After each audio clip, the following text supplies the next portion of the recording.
Somewhat of the same was being said for Cotto, that they were expecting much more of a dominant performance from Canelo, his power to be much more of a factor.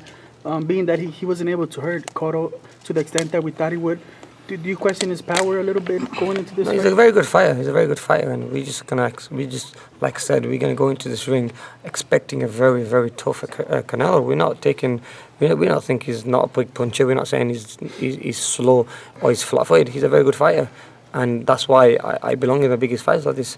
So I respect his boxing style. We just obviously have to be ready for everything he brings. I wanted to follow up on what he said about what this would mean for your career. I'm thinking back again to I'm sorry to keep bringing it up, the Prescott thing, where people thought maybe you were finished. Now you beat Canelo.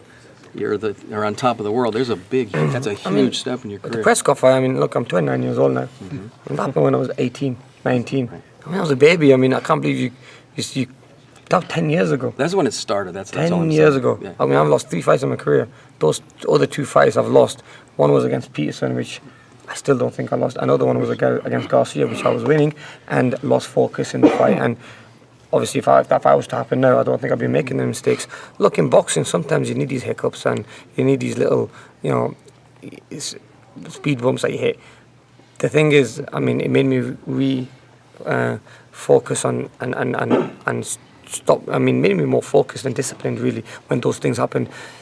It made me, more mature, because when you're winning everything, you really think, okay, I'm the best and no one can hurt me. You take things lightly. So, and these guys who I was facing, I mean, I was not the underdog against them. I was supposed to win these fights against them. So it's very hard to say it's going to be a similar fight to that. This fight here, I'm going in the ring as an underdog. So this is the first fight I'm going into the ring as an underdog. That is motivation to me. That is something I need to prove to people, that I'm not going to go into this fight and just lie down in front of this guy.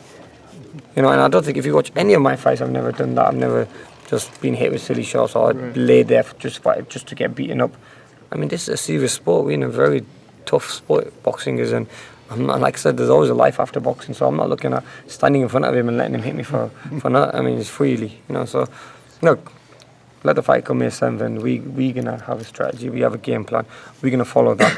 The doubters can keep on doubting till the fight's over, and when I sit with you guys and I speak to you guys, then we can maybe talk about what happened.